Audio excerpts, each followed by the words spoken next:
Thank you, Mumbi Chege. We are getting you live and clear from Baringo County, and we are live from Baringo South, and specifically at the polling station at Capton Base Primary School, which is in Baringo South. And as of now, the residents of Baringo have already come out, though in small numbers, to take part in the senatorial by-election. And the Baringo Senate seat fell vacant due to the death of William Cheptumo early this year, and as of now we have a total of 6 aspirants from different parties. We have Benjamin Kiprop from the New Democrats Party, Daniel Kipkurui for the Umoja na Maendeleo Party. We also have Samuel Letasio at the Kenya Moja Movement Party. We also have Shadrach Kaplawat representing the Alliance for Real Change Party, and Steve David Kipruto, the Republican Liberty Party, and the UDA's Kiprono Chemitei Cheburet. And as at this time, the turnout for the voting is still very low, as we have witnessed across various polling centers. Earlier this morning, I was at Kabarnet, and the turnout was still very low. And even here at Baringo South, the residents have come, though in small numbers, and we expect that maybe later they'll still come and take part in this senatorial by-election. And here at Capton Base polling station, let me just get the views from the voters who are already here, who've already casted their votes. Let's get to hear what they have to say. Good morning, karibu katika runinga ya K24. Labda kama wewe mkazi wa kaunti ya Baringo umeweza kufika hapa kushiriki kura, maoni yako ni gani kuhusiana na upigaji huu wa kura? Thank you. Kwa majina naitwa Justin Chebi, aspiring MP Baringo South.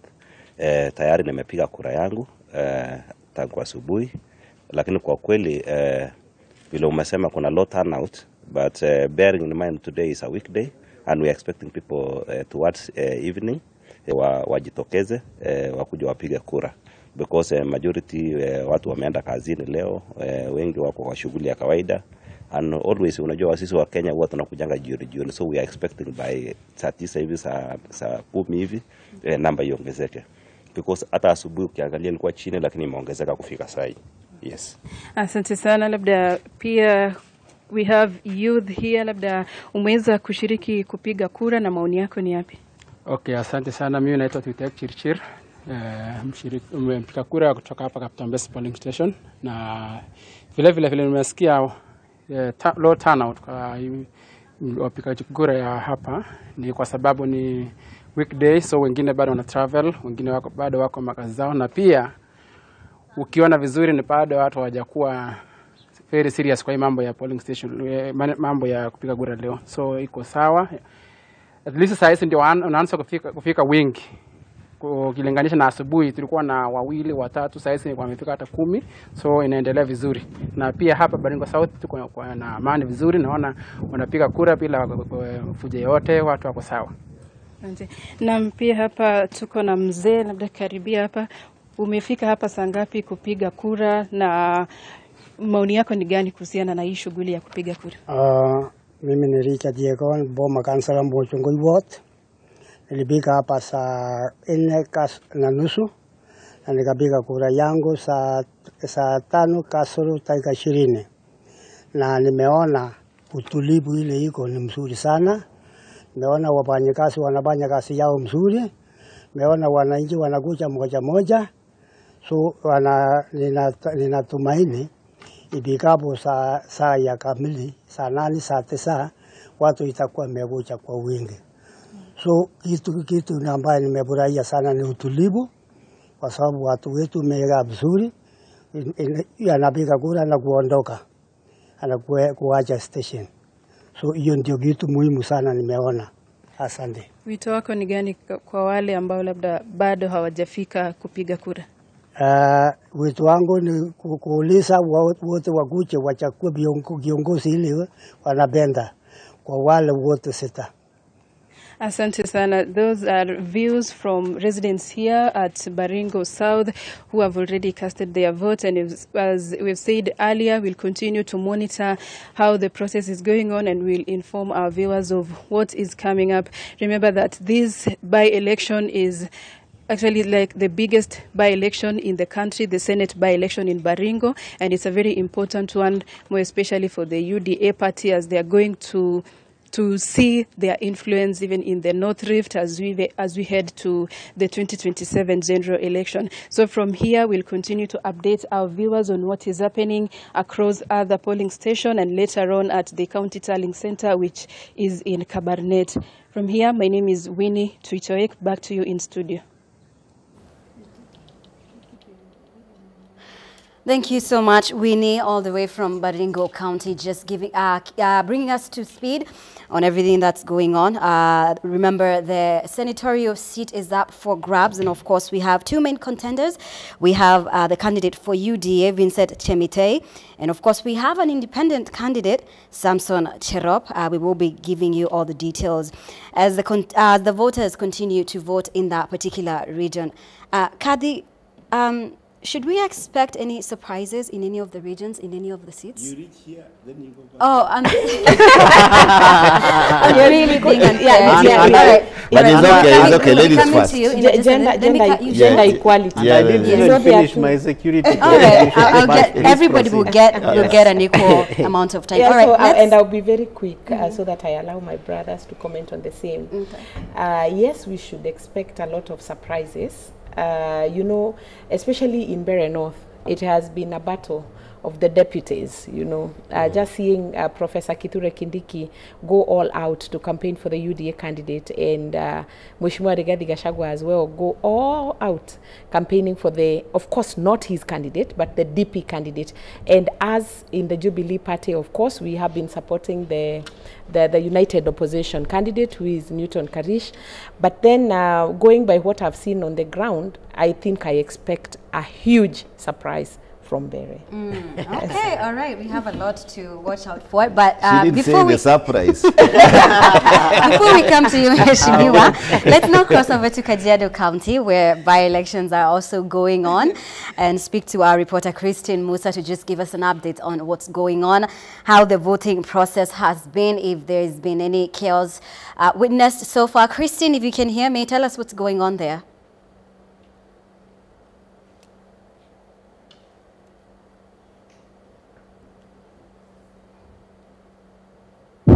Thank you very much. We are here in Kajiado County, particularly Kajiado Ward. This is Kajiado Central constituency, where at least according to the IEBC, or the Independent Electoral and Boundaries Commission, we have 4,848 registered voters that are expected to cast their votes today to elect their member of county assembly representative. Just to bring you up to speed is that the member of county assembly for this particular ward succumbed to a short illness on 5th of March 2025, and that means this ward has not been represented in the county assembly for the last 8 months.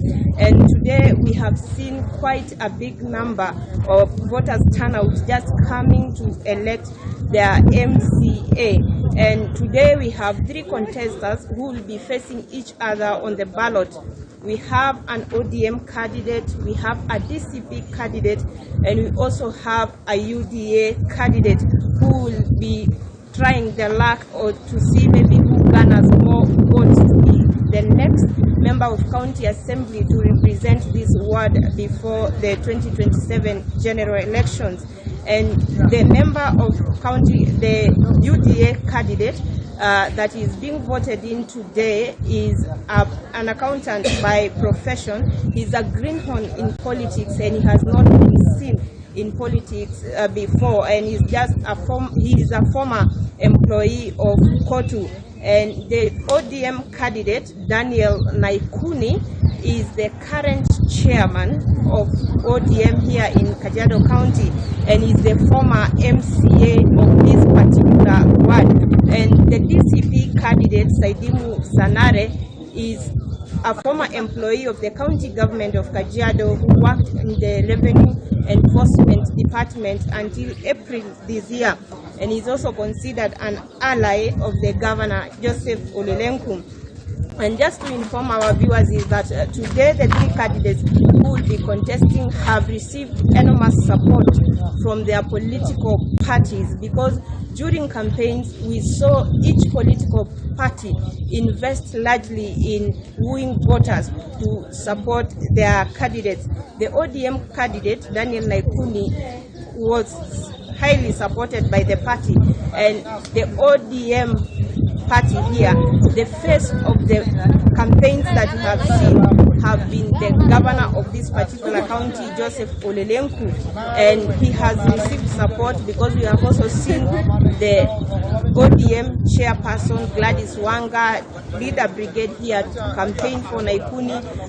The candidate for DCP, Saidi Musanare, has also received a boost from his political party because we have seen the deputy, the DCP party leader, Rigathi Gachagua, come here with his brigade to campaign for him. We have also seen that the UDA candidate here, Amos Mbusia, has received a major support from the UDA party, and the UDA party face here during campaigns have been State House Controller Kato Olemetito, who has led his campaigns.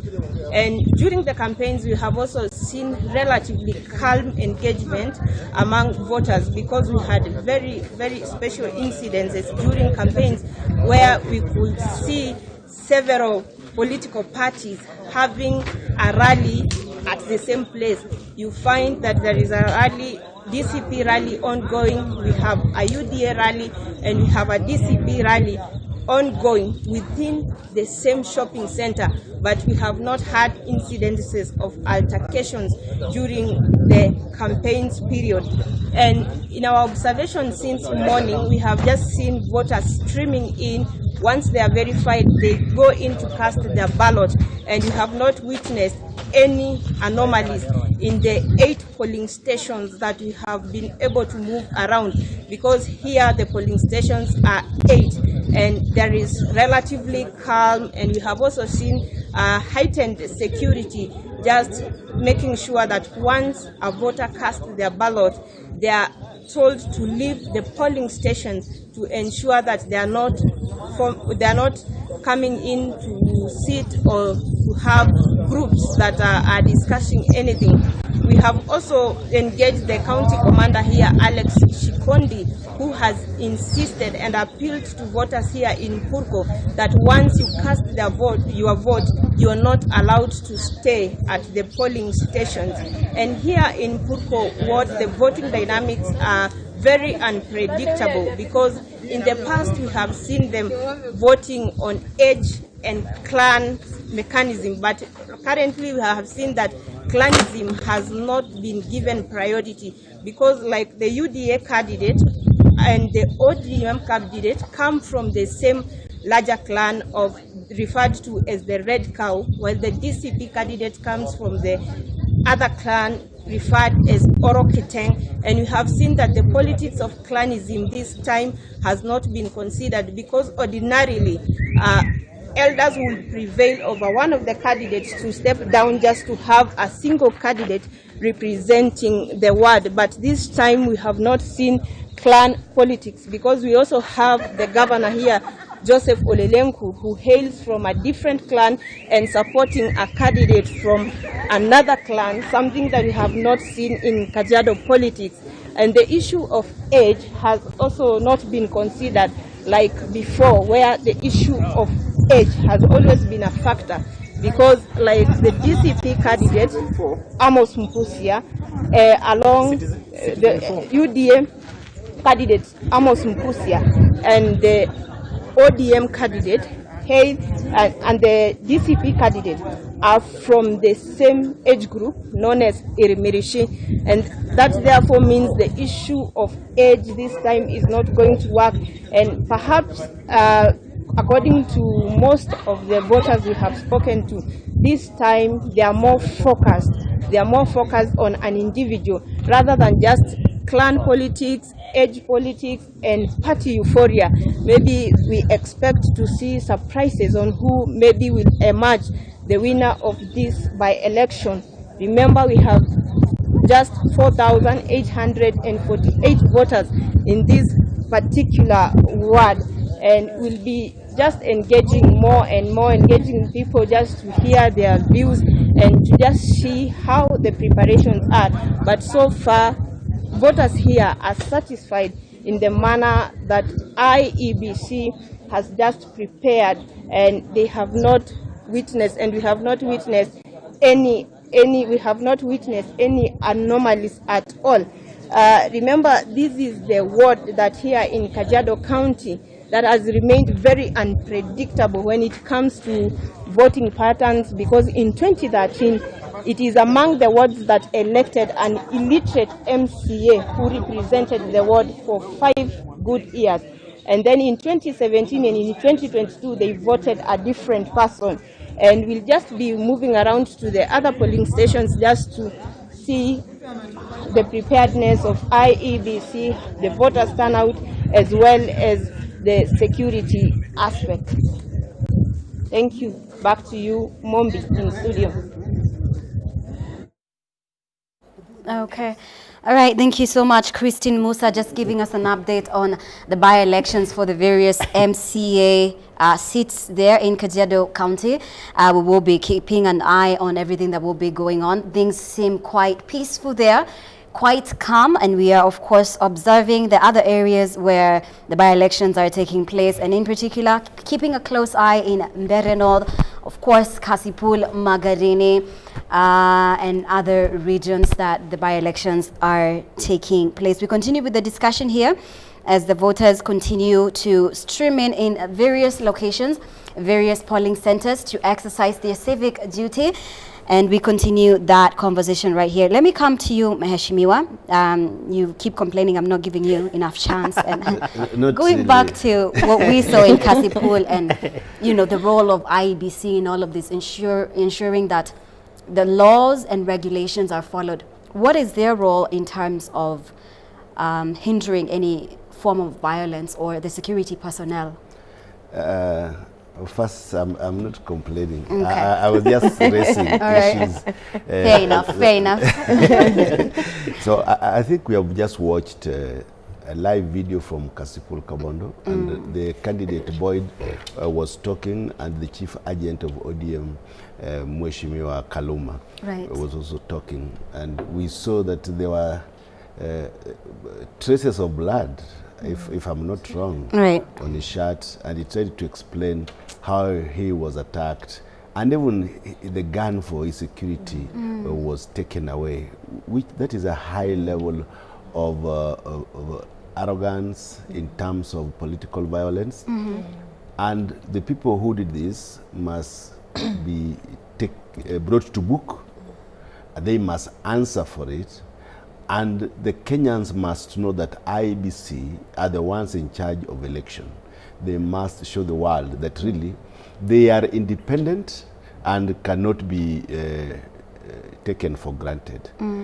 We have seen that the candidate for the ODM has said that the IEBC themselves have tried to do a wonderful job, quoting from his statement.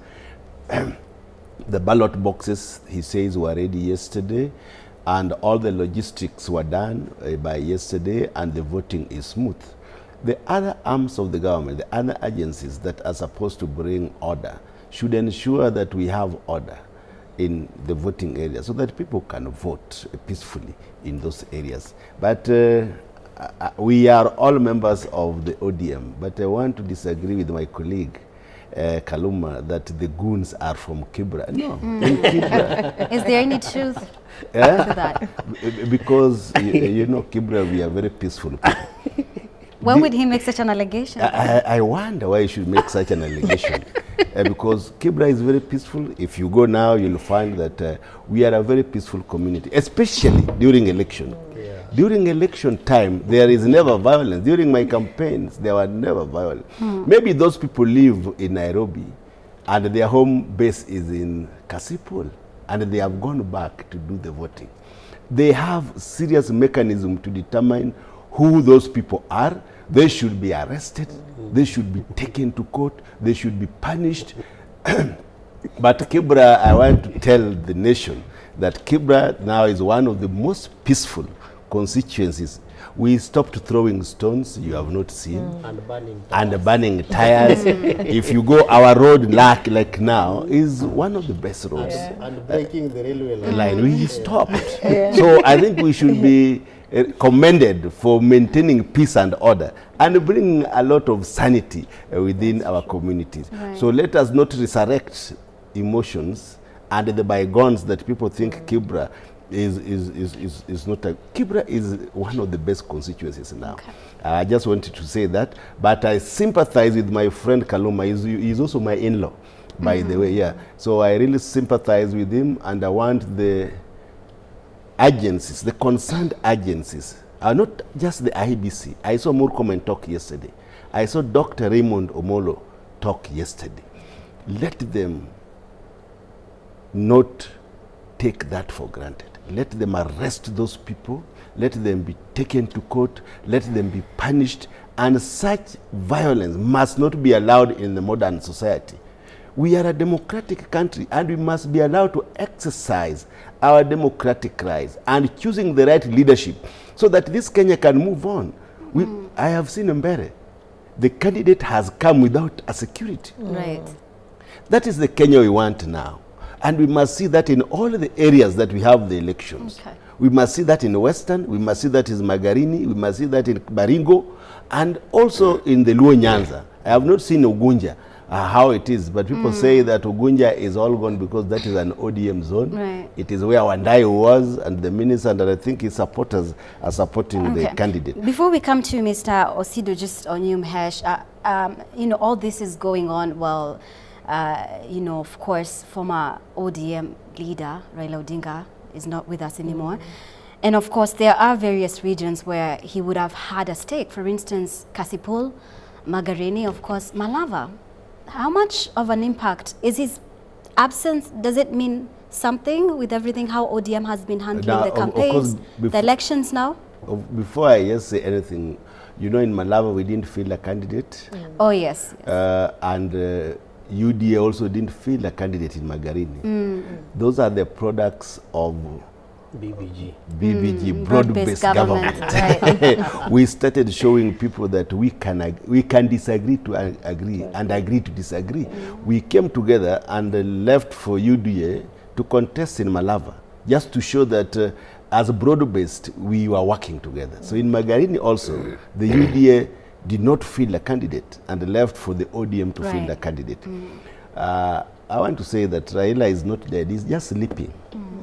And his spirit is still there with us, and that is why the ODM party will emerge even stronger, because Raila himself made structures and united this country in a manner that no any other leader has done before.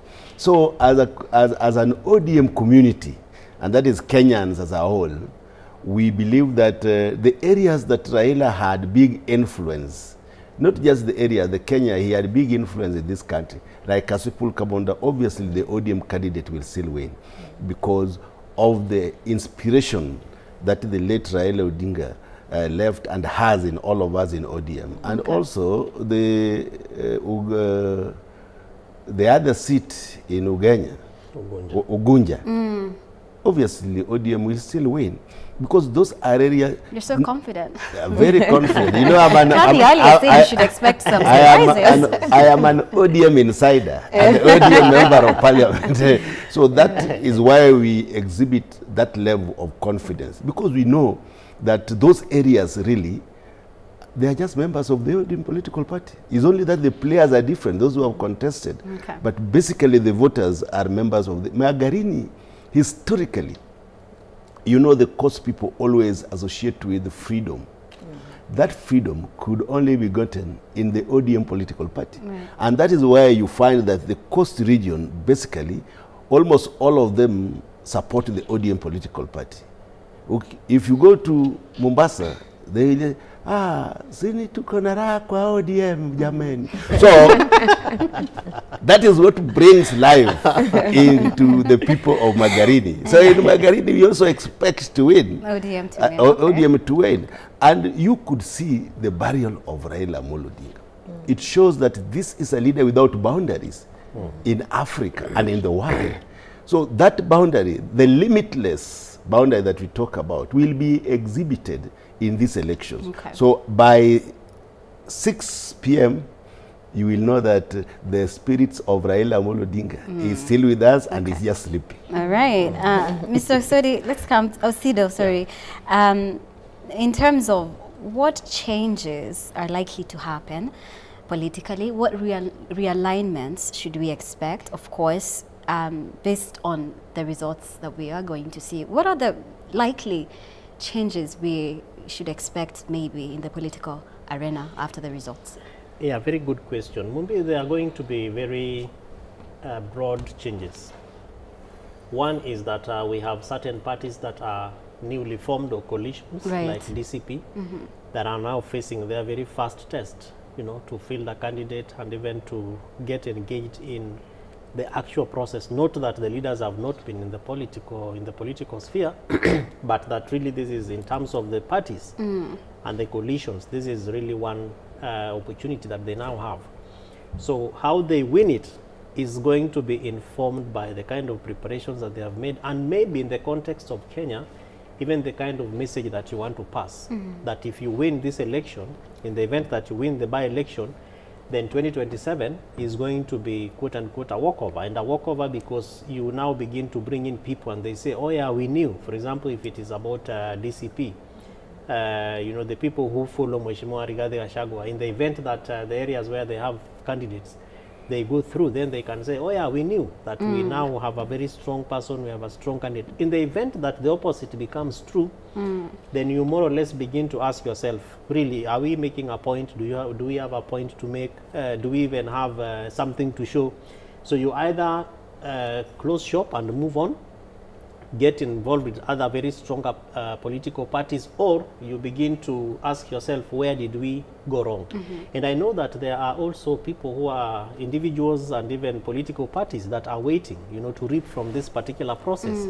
And maybe they might not have fielded candidates, but they are keenly watching and you know, looking, particularly within the united opposition, and they are saying, do we now get into UDA and join ODM and the UDA into the broad-based government, because okay, this is a play which they can be able to, you know, to get involved in and to win votes, which they boosts their opportunity in 2027, or do we stay with united opposition and begin to ask ourselves, how do we strengthen it? And I think that it might not be clear right now, but post the announcement and maybe by you know, tomorrow or the days that follow, we will begin to maybe hear telltales stories of who supported who was waiting for what to happen, and that is going to really be cemented, especially as we move into the 2027 general election in terms of formation of coalitions and also support to various political parties. I think that even for ODM,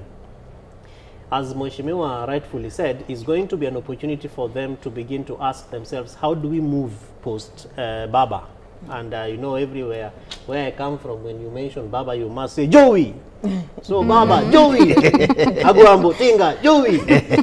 and so that they begin to ask themselves, what do we need to strengthen, you know, as we head towards 2027 general election? And even for other areas where we have by-elections, but they did not field candidates and are perennial supporters of the former Prime Minister, it's going to be an opportunity for them to begin to ask themselves, do we field candidates or do we bring in alliances, therefore that can also be able to help us achieve the broader objective? And the broader objective in this country is really winning the presidency. And a lot of times you look at it from the manner in which the zoning of political parties is done, the support that is given to candidates, because all these snippets of elections and the turnout, you know, they all boil over into the ultimate numbers that vote for the presidency. So many political parties are watching. I think for us who come from particularly Luo Nyanza, there are also people who maybe are saying, oh yeah, now there is no lifting up of hands, there is no Tosha here, there is no Tosha there. So there are maybe new people who are also thinking of coming into the political game, and they are saying, oh yeah, now we think that we can work with ODM, and we might not, you know, expect to any handshakes, or we can go as independents, or we work with other parties that are affiliated with the ODM party. Okay. So it's going to be also an opportunity for people to begin to think, you know, where opportunities lie, and also where the challenges might really, come forth. But I think that generally, the bare minimum is for political parties that they now have to begin to think through, and even those who want to run as independent candidates. And in this election, we have, I think, 2 or 3 independent candidates in Narok, Baringo, and also in Kasipul. So even those who would probably be thinking of running as independent candidates, I think the opportunities that bear for those who run on independent ticket, particularly where you have the stiffest opposition being in political parties, like in Kasipul, it's a tall order to run on an independent candidate against Baringo County. And same to Baringo County, you know. But again, as Mheshimiwa would tell you, Otete was also a member of ODM until when ODM picked the son of the former MP, that is Boyd Weri, to run. So again, whether or not it is going to be a 50-50, 70-30, or I know that by the end of the day, we'll be able to see how the turnout is going to be. And those who are keen, to look at the numbers, will be sharing with us. And I think that IEBC should be honorable enough to share with people, particularly even in terms of how the statistics per candidate, went through. So it is an opportunity for several lessons to be learned, Mumbi. I think that even for the government is not a walk in the path, and you can see the degree of deployment of public officers, civil servants, up to the CS level. The deputy president has been camping in Bere.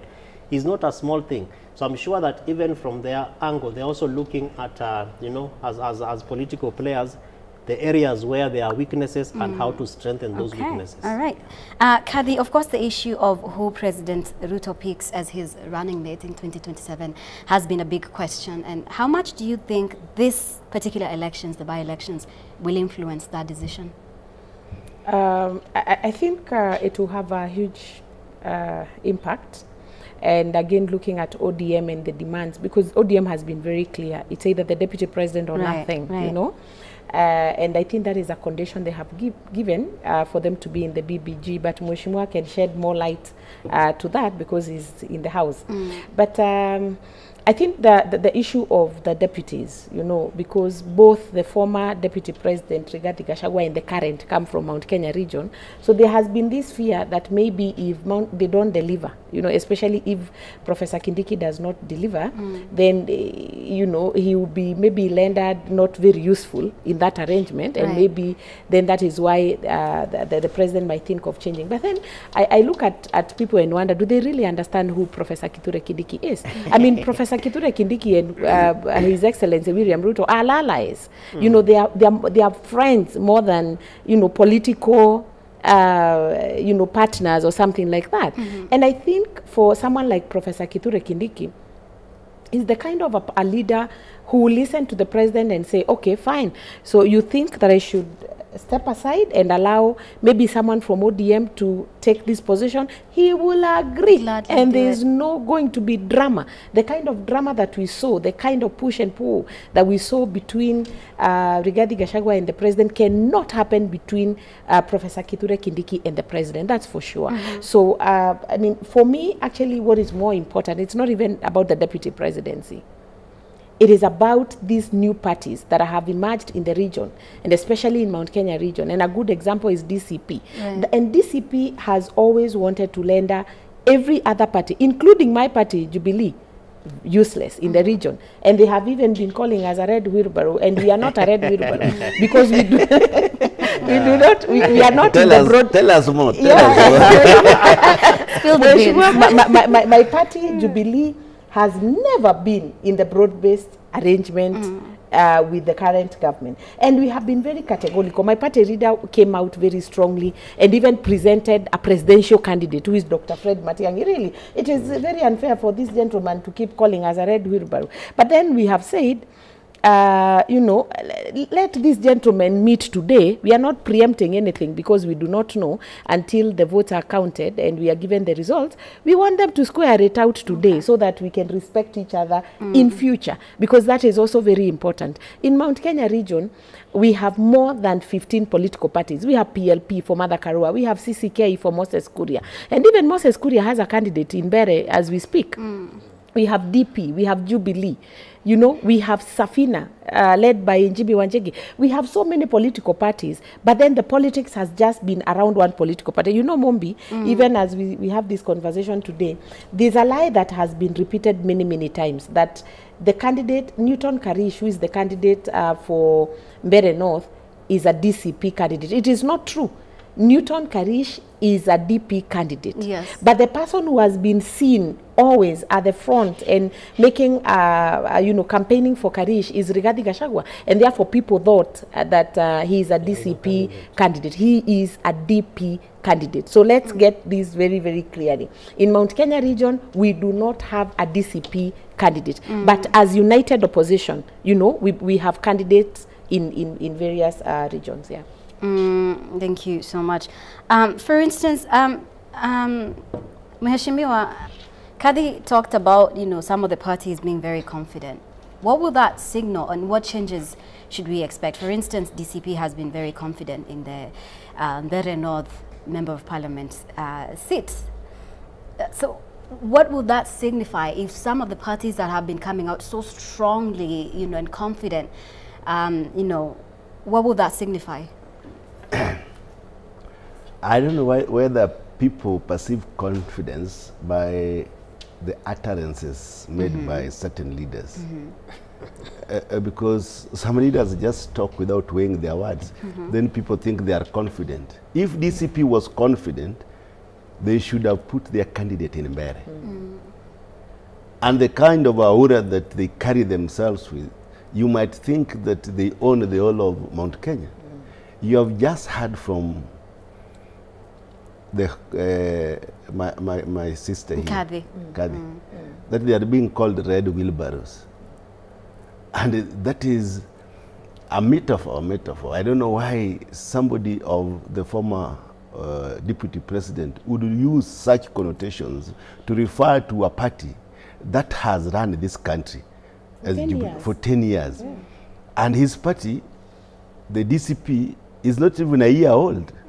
And they have not won a single seat. And I don't see them winning any seat in these by-elections. So you see, as leaders, as political leaders, we must look and must weigh the kind of wordings we use on other political parties. Right. And these parties, which are called big parties, they are not just big. They are big because some of them have Jubilee had a presidential candidate. Which one? UDA had a presidential candidate. Which one? ODM has always had the public president for the last 4 elections. People's president. So these are big parties because we have a party which is people's president here, who has been there for 4 election years from 2007. We have Jubilee, which has ruled also for 10 years, and then we have UDA. So when we talk of those as big political parties, it is understandable. Other players must come slowly. I want to advise my friend that they must come slowly because these big parties will swallow them. They will swallow them politically. They swallow them in terms of immense structures. And as we are going to 2027, we will be back here. You know, we used to be with Ruku here many times as we navigated the political status in this country. Right. As we come to 2027, I can tell you there will be maybe 2 horses competing. And you might not find a DCP anywhere in the ballot. Okay. And this will, let's wait until 6 p.m. today. Then when you realize that even Kenyans can make good judgments. Kenyans are able to determine who can lead them. And we are not just saying this can be reflected in the voting pattern that we are going to see today. Okay. And as we are talking now, I must say that these elections, you know, some people have not been there for a while. These elections are not different from the 1992 elections when we had the first multi-party democracy in this country. There was a lot of violence that time, which has not been seen, I think, since that time. Right.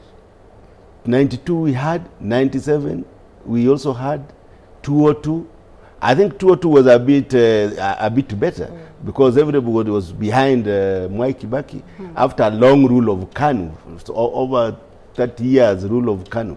So we wanted to change to a new political party. But because of the digital platform that flourishes in this country, that everybody can see what is happening everywhere, that is why people now can see that there is a lot of violence. I am not advocating for the violence, but I am saying that we need to stop the kind of violence that has been associated with all elections in this country. Okay. Okay. And that violence can only be stopped when the Independent Electoral Commission works very closely with other agents of the government, like the police force, the IPOA, the whatever, all kind of agents that safeguard the electioneering process in this country. Okay. So that is where we should put our mind, that elections must be free of violence. Election must reflect the willingness of the people to cast their vote to the people which will carry their inspiration. So as a Kenyan people, we must not associate elections with violence. But as political parties, we are saying that as we move towards 2027, we are going to see some of these big political parties now coming out blazing to see how they will win the 2027 election. Okay. And this is going to be shaped by the kind of outcome that we are going to see, although normally politics change even within one day. Every day, yeah. Every day. Yeah. But the perception created, and there is no by-election. I've heard you say that you see this is just a by-election. No. It is an election to elect it is a big deal. member of National Assembly who will represent the views of many people. Over 78,000 people are represented by one person. So to the electorate and to the candidates contesting now, it is not just a by-election. It is a real election because those elected will represent their members in the National Assembly. Okay, Mr. Osido, one factor that's coming out, of course, the Gen Z have been a big deal, you know, since the protests last year, protesting the finance bill. And of course, it's been around now 6 hours since voting commenced. And just, you know, looking around at who's coming out, is it the women, is it the elderly men? And in some of the stations, you can't really see young people coming out. So should we still give them time until closing time? I don't know. Well, that's quite a very good and interesting question because we really have to be keen around intergenerational engagements in elections with our young people. And I don't think that the excuse to give them time is going to sell. By now, anyone who has decided to go and vote in this by-election will vote. And those who have decided not to vote, they will not vote. And if you listen to some of the leaders, for example, Mheshimiwa Kaluma, who is the chief agent of ODM, he was urging people to come out and vote. It means that even to them, in as far as they are concerned, the turnout is not looking very appealing. Right. Of course, it has a number of issues because you remember that but in the context of politics, it is an election. Many things that happen at the general election might not happen for a by-election. For example, that during elections, the general election, there are holidays that are given to people, even those who work in Nairobi but vote in Kasipul.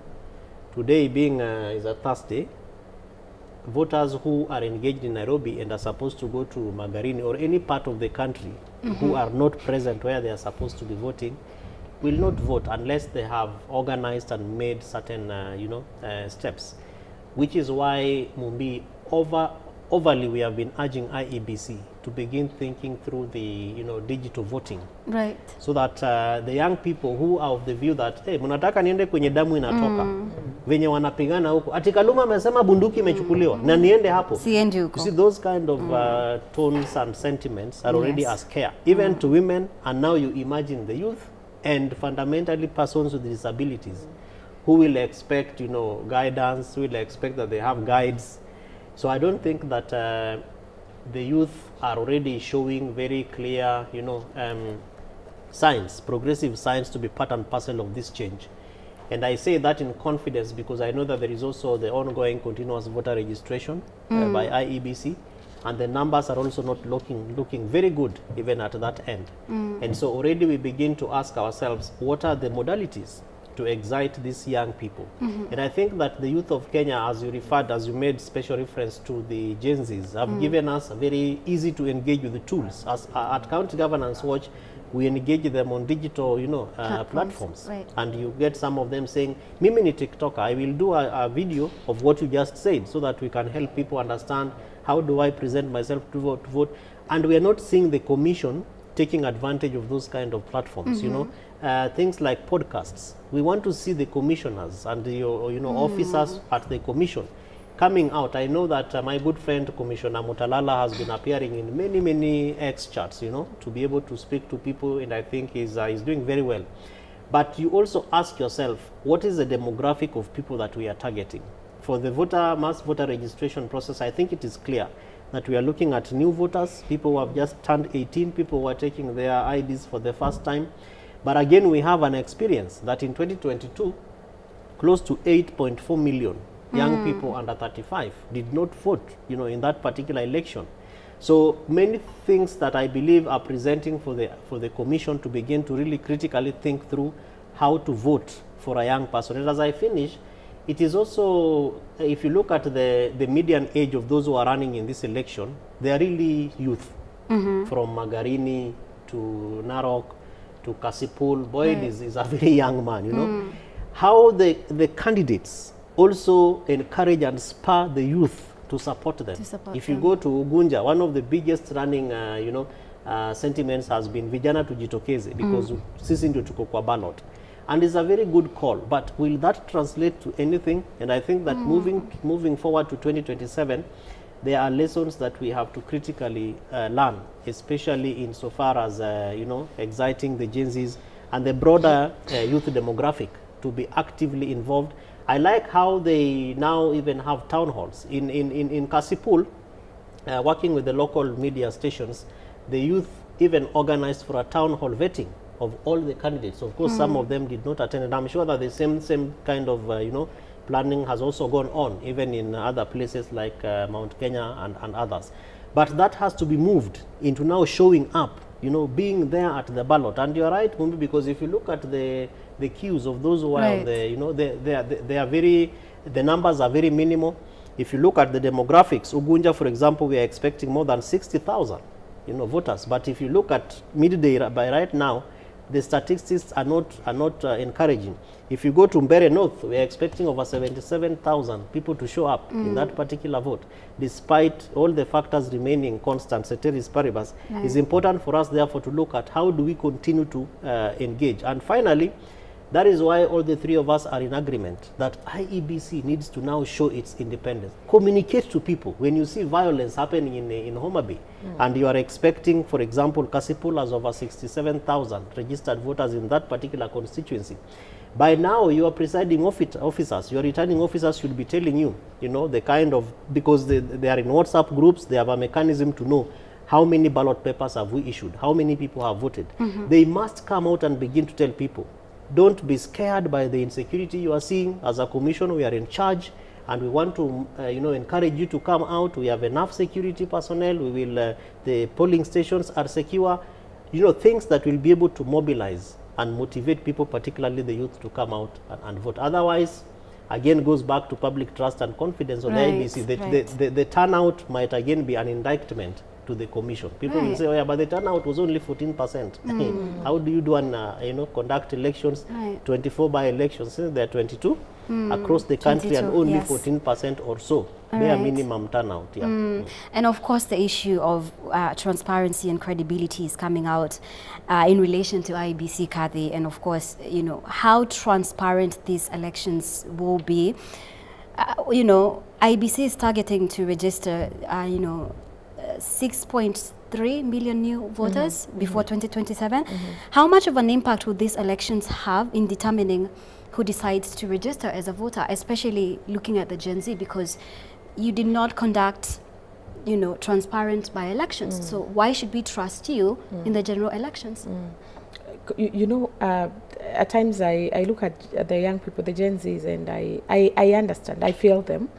The young people came out, you know, during the protest. They were very vocal and they agitated, and we understood what they were talking about. But how did the state react? You know, there was maiming, torturing, you know, abductions and all those things, and that was quite unfortunate. Now, from that point, I think there's been a lot of loss of direction from the young people. Maybe they feel someone tried to, you know, really gag them so that they don't speak and agitate as they were doing, and that can you know, can create apathy, you know, like what you're seeing, where we are observing that young people are not coming out to vote. But then wasn't that the case in 2022? Right. It was the same. It was the same. So it then takes us to the same question that we need to ask ourselves very seriously. Are we engaging our young people enough? Are we doing enough civic education? I was actually very impressed sometime last week. I saw a group of young people do civic education in a restaurant, and they called it a quiz night, and they were just asking questions about good governance and stuff like that. So I want to believe that the young people are organizing in their own special way, maybe in the digital spaces, like my colleague Kevin is saying, but that is not enough, because by not coming out to vote, you know, you're basically just allowing that other person that you don't like, you know, have their day, and therefore I would still encourage those young people who are listening to us and they have not voted in those particular areas to come out and vote. It is your right. It is not just your civic right. It is even a human right.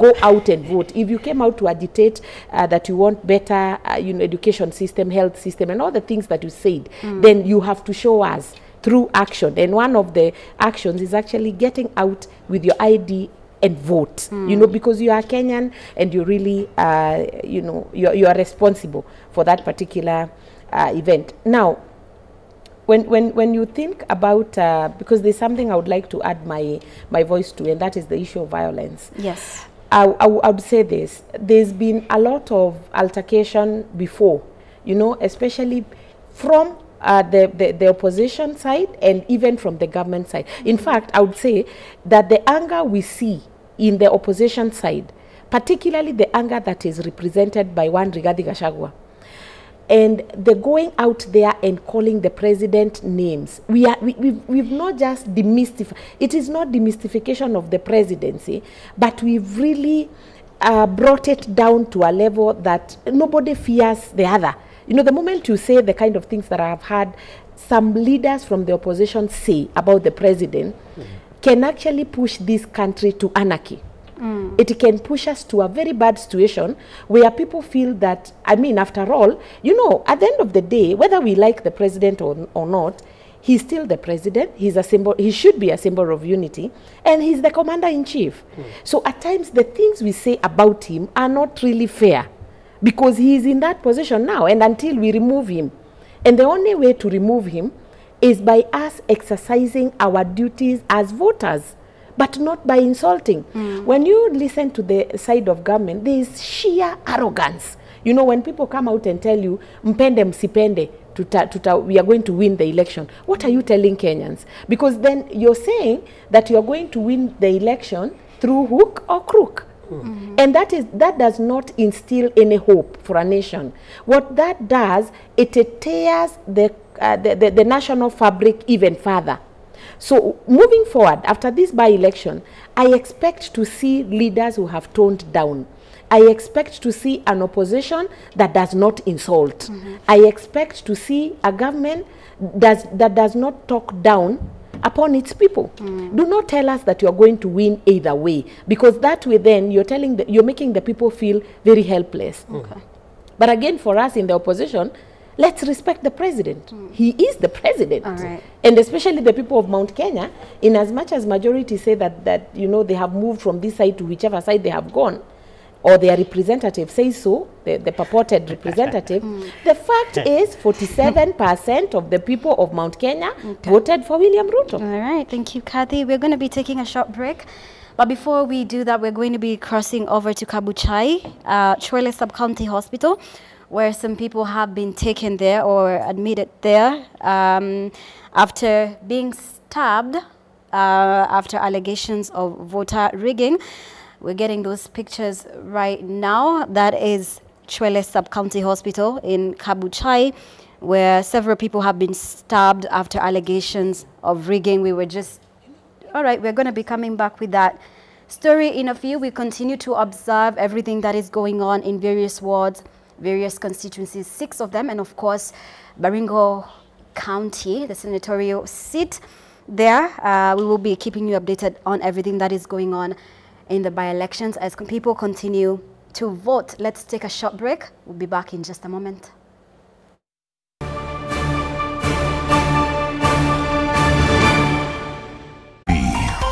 Our shared experience.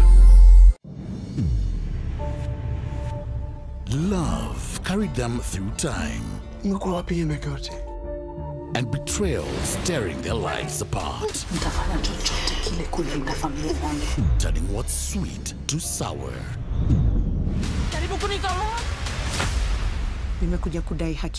Lazizi Season 1, Monday to Friday at 8 p.m. on Maisha Magic Plus, DSTV channel 163 and GoTV channel 3.